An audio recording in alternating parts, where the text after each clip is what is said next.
मंत्री बिहार सरकार, जैसा आपने सुना, बिहार प्रदेश की प्रवक्ता सब पैनलिस्ट के प्रभारी भाई दानिश इकबाल जी,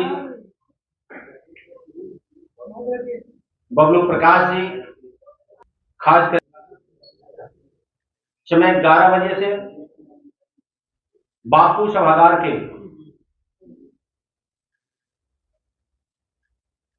राज्य के मुखिया हम सबके नेता आदरणीय नीतीश कुमार जी, द्वय उप मुख्यमंत्री आदरणीय श्री सम्राट चौधरी जी, आदरणीय श्री विजय सिन्हा जी के नेतृत्व में संतों का संत शिरोमणि गुरु रविदास महाराज जी की जन्म जयंती मनाने की निर्णय लिया गया। जैसा आप सब जानते हैं कि राज्य के मुखिया आदरणीय नीतीश कुमार जी और देश के नेता आदरणीय नरेंद्र मोदी जी के नेतृत्व में देश के और प्रदेश के समस्त ऋषि मुनि हो, संत महापुरुष हो, उनके विचारधारा पे चल करके यह सरकार राज्य के मुखिया आदरणीय नीतीश कुमार जी कमजोर वर्ग के सशक्त करने के लिए काम कर रही है। जैसे अनुसूचित जाति के वर्ग हो, जनजाति हो, महिला हो, संत गुरु रविदास महाराज जी का जन्म 1376 ईस्वी में वाराणसी के गोवर्धना गांव में हुआ। वो कालखंड था चरम सीमा पे, आक्रमणकर्ताओं ने जबरदस्ती खास वर्गों को धर्म परिवर्तन करने का प्रचलन था, लेकिन संत गुरु रविदास महाराज जी ने अपने धर्मों के साथ, हिंदुत्व के साथ अडिग रहते हुए उन्होंने स्पष्ट जनादेश दिया, पाखंड, जात पात, धर्मांध उखाड़ फेंकना उन्होंने अपने जीवन में निरंतर इस पर काम किया। जो इसका उदाहरण आज हम सबको देखने को मिलता है। तो उनके बताए रास्ते पर चल करके उन्हीं का कथन, ऐसा चाहूं राज में जहां चवन को मिले अन्न, छोट बड़ सम बसे रैदास रहे प्रसन्न। आज संत गुरु रविदास महाराज जी का 648वां जन्म जयंती मनाई जा रही है, लेकिन उनके वचन, उनके कर्म, उनके संदेश को राज्य के मुखिया आदरणीय नीतीश कुमार जी और देश के नेता नरेंद्र मोदी जी के नेतृत्व में आम जन को, खास करके कमजोर वर्ग, अनुसूचित जाति भाई और बहनों को ये उपलब्ध कराया जा रहा है।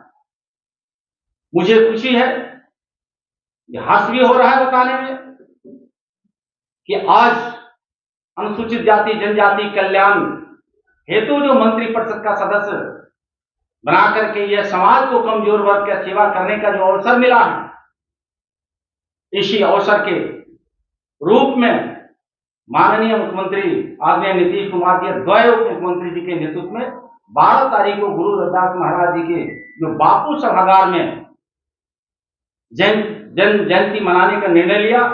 मैं आप सभी पत्रकार बंधु भाइयों से और संत गुरु रविदास महाराज के शुभ चिंतक अनुयायियों से मैं आपके माध्यम से आग्रह करता हूं कि आप वो समय दिन जो सुनिश्चित है आप आए और मुख्यमंत्री आदरणीय नीतीश कुमार जी के नेतृत्व में, दो उप मुख्यमंत्री जी के नेतृत्व में जो कमजोर वर्ग के लिए विभाग के द्वारा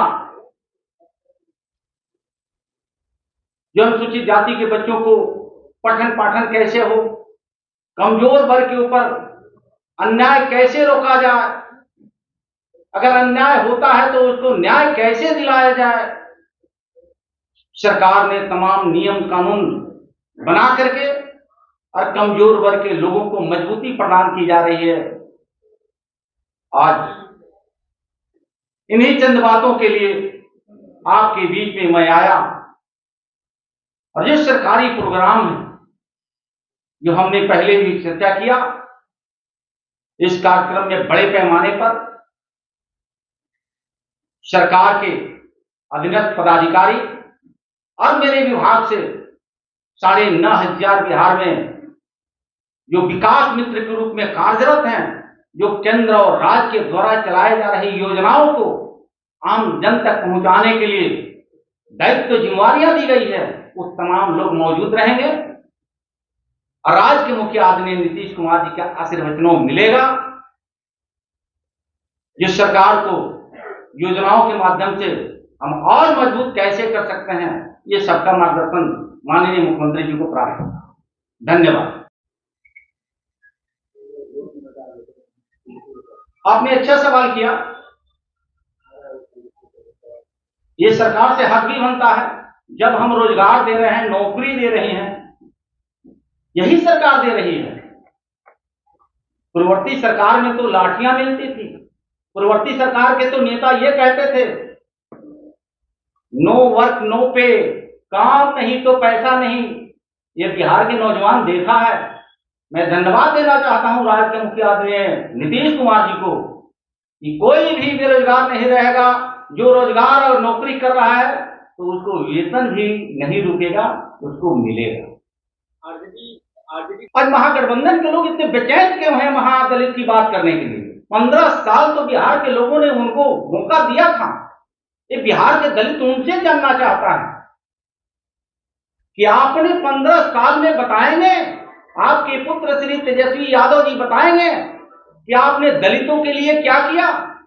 आपके ही पिताजी थे 90 में अनुसूचित जाति जनजाति के लिए छात्रवृत्ति रोकने का काम किया। आप ही के माता पिता का शासन था कि पटना के धरती पर शिल्पी कांड हुआ करता था। श्री तेजस्वी यादव जी, आप ही की माता पिता की सरकार थी कि बिहार में जी किसनैया जैसे आईएएस को भी निर्मम हत्या कर दी जाती। आप ही की सरकार थी बीबी विश्वास, चंपा विश्वास, कि आपकी सरकार न्याय नहीं दिला सकती थी। आप दलितों की बात करें। मुझे लगता है कि इस पर राजनीति करना छोड़ देना चाहिए श्री तेजस्वी यादव जी को। अब बिहार के दलितों ने अपने दिन दशा कैसे बदलेगा, लोकतांत्रिक मर्यादा को पालन करते हुए हमको किस दल के साथ रहना है, ये बिहार के दलितों ने भली भांति जानता और समझता है। राज्य के मुखिया आदरणीय नीतीश कुमार जी, देश के नेता नरेंद्र मोदी जी के नेतृत्व में मजबूत हुआ है कमजोर वर्ग के लोग। जिसको खाने का अन्न नहीं था, उसको रोटी का इंतजाम ये सरकार ने किया है। चलने का सड़क नहीं हुआ करता था दलितों के बस्ती में, ये सरकार ने, केंद्रीय और राज्य सरकार ने सड़क की व्यवस्था किया। जिनको रहने का घर नहीं था, यह सरकार ने घर देकर के उनको सुनिश्चित किया। जिनके बच्चे श्री तेजस्वी यादव जी खुद नहीं पढ़ पाए, उनके पिताजी का कंसेप्ट था, सोच था चरवाहा विद्यालय का, तो उनके पुत्र जितना पढ़ना था चरवाहा विद्यालय का शिक्षा अर्जित किया। लेकिन आज धन्यवाद हम देना चाहते हैं अनुसूचित जाति जनजाति कल्याण विभाग के मंत्री होने के नाते कि पूरे बिहार में 91 आवासीय विद्यालय अनुसूचित जाति जनजाति के छात्र और छात्राओं को आवासीय देकर के पढ़ने का व्यवस्था किया गया। तो रहने का व्यवस्था ये सरकार ने किया, कॉपी किताब की व्यवस्था ये सरकार ने किया, छात्रवृत्ति की व्यवस्था ये सरकार ने किया। तमाम सुविधाओं से लैस करके यह सरकार अनुसूचित जाति जनजातियों को मजबूती प्रदान कर रही है। मुझे लगता है कि इस पर महागठबंधन के नेताओं को कोई राजनीति करने का जगह नहीं है। वो एनडीए जिस तरह से मजबूती प्रदान कर रही है, कल भी एनडीए के साथ महादलित गठबंधन के साथ नहीं था। महागठबंधन के लोगों को ये जानकारी है, डर है कि अब एनडीए के पार्ट बिहार और देश के दलित बन चुका है। इसलिए श्री तेजस्वी यादव जी को कहीं ना कहीं परेशानी हो रही है।